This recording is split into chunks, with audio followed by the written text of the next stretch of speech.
Ilustrações do Reino de Deus com o pastor Zuanribe Palharim.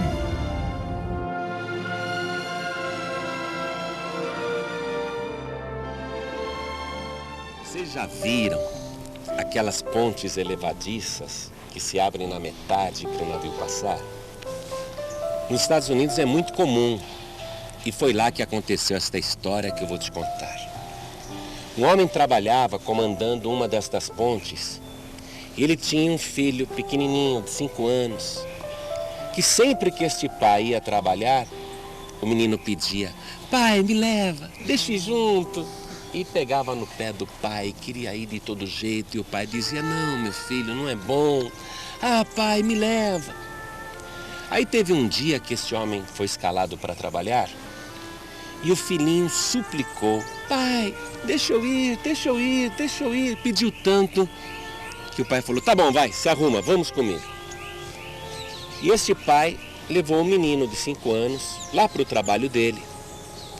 E ele ficou dentro da cabine e o menino do lado de fora, olhando. E o pai dizia: "Filhinho, fica aí, fica quietinho, hein? Não sai daí." E o homem atento, porque ele tinha que controlar o trânsito de veículos que passavam pela ponte, ele tinha que fazer o sinal ficar vermelho, e ao mesmo tempo controlar o tempo que o navio vinha chegando para abrir a ponte, não é? Para apertar o botão. E ele ficou fazendo esse trabalho, e o menininho olhando. E o menino achava o pai dele o homem mais poderoso do mundo. "Puxa, olha o meu pai, ele consegue levantar essa ponte enorme. Meu pai é muito forte." Aí, este homem olhou de longe e viu um navio transatlântico de luxo, com vários passageiros e turistas a bordo, que se divertiam muito. Dava para escutar a música de lá de longe. Pessoal em volta da piscina, a música bem alta, as pessoas tomando drinks, não é? Todo mundo se divertindo, batendo papo. E ele sabia que teria que parar o trânsito de veículos em cima da ponte e abrir a ponte ao mesmo tempo para o navio passar. Porque se ele não fizesse isso, seria um desastre. Muita gente poderia morrer. Então ele ficou atento no trânsito de veículos na ponte e no navio que vinha chegando e calculando o tempo que ele teria que fazer isso. Quando ele se preparou para apertar o botão para a ponte se abrir, ele olhou do lado: "Cadê o meu filho?" E o menino tinha desaparecido. Aí ele começou a procurar: "Cadê meu filho? Cadê o meu filho?" E de olho no navio que vinha, não é? "Cadê o meu filho?" Aí ele olha para baixo e no meio daquelas engrenagens enormes, porque aquela ponte, para se levantar, ela precisa de uma engenharia e motores fortíssimos. As engrenagens são monstruosas, são do tamanho de uma casa. E quando ele olha lá na maquinaria, ele vê o filhinho dele caído, desmaiado, entre as engrenagens. E quando ele olhou, ele pensou: "Meu filho, meu filho, meu filho, saia daí, venha cá." Só que o menino tinha caído e batido a cabeça e desmaiado. E não escutava o pai gritando. E esse pai desesperado, ele queria sair da cabine, ir lá pegar o filho, descer, mas não tinha como. E ao mesmo tempo o navio estava chegando. E ele foi ficando nervoso e ele gritava: meu filho, saia daí." E o navio, com aquele monte de turistas, todo mundo cantando, bebendo, escutando a música, se divertindo, rindo. E ele também não conseguia avisar o navio para parar. E ele não conseguia chamar a atenção do filho. O menino estava desmaiado lá bem no meio da engrenagem. Aí passou na cabeça desse pai: se eu apertar o botão para abrir a ponte, a engrenagem vai girar e o meu filho vai morrer esmagado. Mas se eu não apertar o botão, esse navio, com centenas e centenas de pessoas, vai bater na ponte e sabe Deus quantas pessoas irão morrer. Aí esse homem ficou num dilema. Não dava tempo de descer ali embaixo para tirar o filho. Não tinha como avisar o navio E ele ficou frente a frente com uma decisão. O navio cada vez mais próximo. E ele pensando, o que eu faço agora? Aperto o botão e mato o meu filho? Ou não aperto o botão e muita gente inocente vai morrer ali? O que você faria no lugar dele? Você apertaria o botão sabendo que aquela engrenagem iria girar e esmagar o seu filho? Ou você não apertaria o botão e seja o que Deus quiser? Aquele homem não tinha muito tempo para pensar. Ele tinha que decidir. Ou ele salvava o filho, ou ele salvava aquelas pessoas. Aí ele ficou olhando para o navio. Ele queria avisar, parem, mas não tinha como. Todo mundo ali estava muito distraído, se divertindo. Ninguém imaginava que aquela ponte não iria se abrir, porque era natural que a ponte se abrisse. Era natural que o navio passasse. Nunca aconteceu da ponte não se abrir. Mas aquele homem tinha que tomar a decisão. Na ponta do seu dedo estava a vida ou a morte, de qualquer maneira. Ou a vida do seu filho, ou a vida daquelas outras pessoas. E vivendo aquele drama, olhando para o filho lá embaixo, e ele continuava gritando, meu filho, saia daí!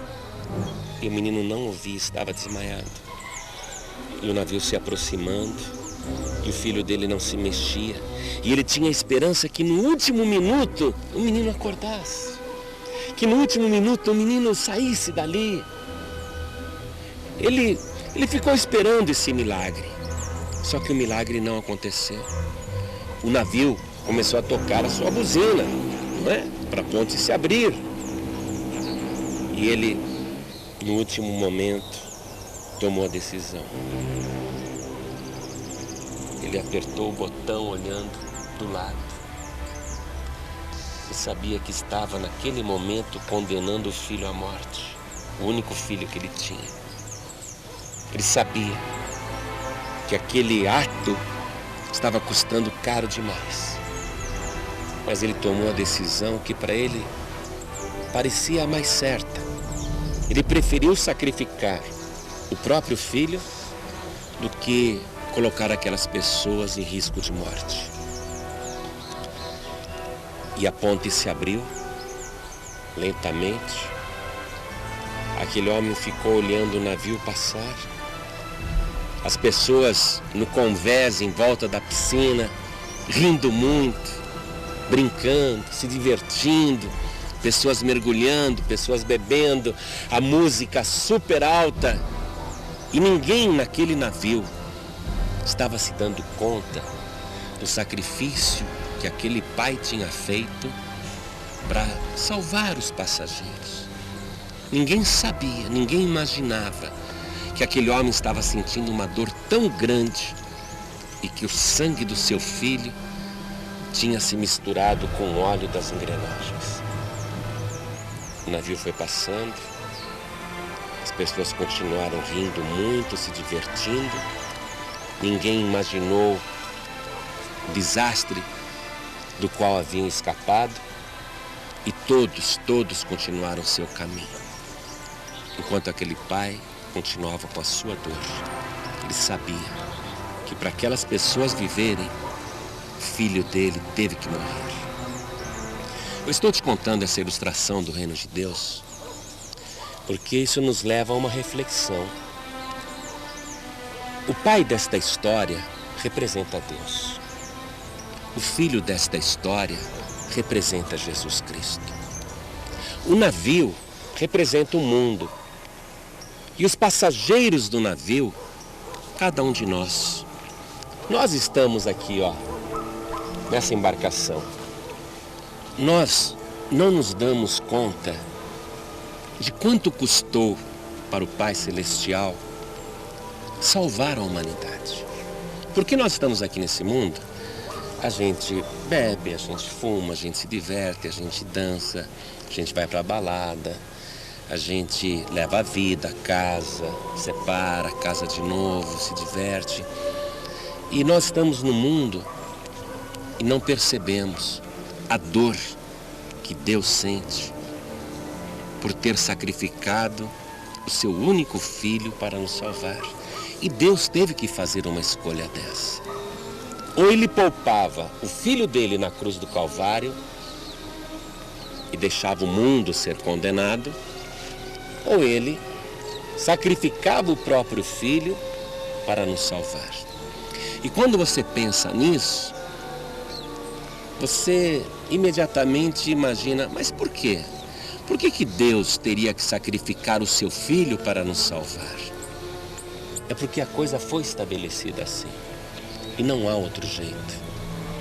Ou Deus optava pela morte do seu filho para nos salvar, ou nós é que passaríamos pela morte. E Deus tomou a decisão mais difícil que um pai pode tomar, que é sacrificar o próprio filho. A gente continua se divertindo nesta vida. A gente não para pensar nisso. Mas a dor que aquele pai sentiu quando apertou o botão para mover a ponte é uma dor muito parecida com a que Deus sentiu quando colocou o próprio filho para morrer em favor da humanidade. Agora, por que Deus fez isto? Não é?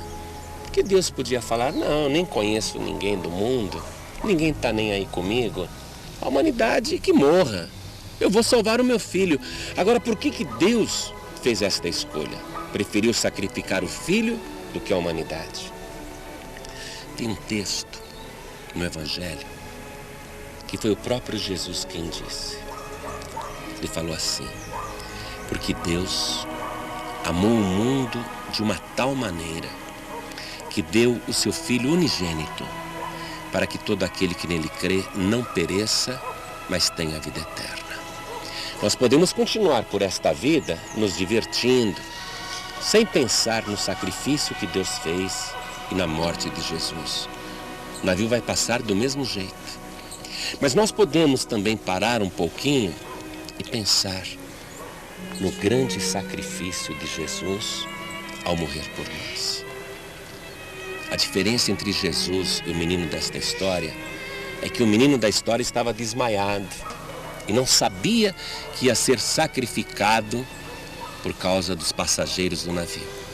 No caso de Jesus Cristo, não. Ele estava consciente e sabia tudo que iria sofrer em favor da humanidade. E mesmo assim, ele preferiu caminhar em direção ao Monte Calvário.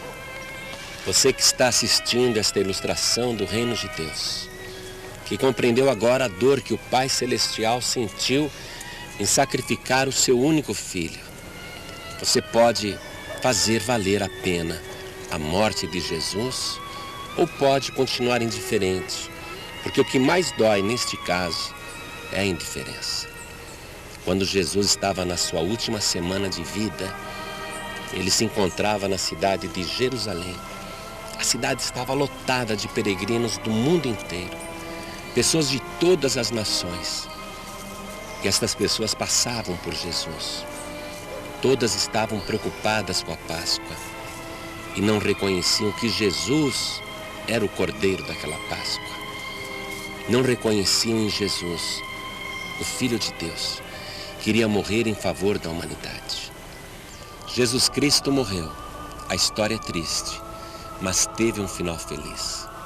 Se você agora compreender o sacrifício que o Pai fez ao entregar o seu único Filho Jesus e recebê-lo como teu único, suficiente, exclusivo e eterno Salvador, ainda que a tua história também seja triste, ela vai ter um final feliz. Você vai sentir uma grande alegria no teu coração e você vai fazer valer a pena tal sacrifício. Se você agora entregar sua vida para Jesus, nos lábios de Deus haverá um sorriso de satisfação e o próprio Pai dirá, valeu a pena o meu filho ter morrido, se não por toda a humanidade, pelo menos por esta pessoa. Quer fazer isto agora? Então abra o teu coração, abra a tua boca também e receba Jesus, o Filho de Deus, como teu único, suficiente, exclusivo e eterno Salvador para sempre. Amém. E disse Jesus: o que eu vos digo aos ouvidos, pregai-o sobre os telhados. Pregadores do telhado, comunicação a serviço da vida.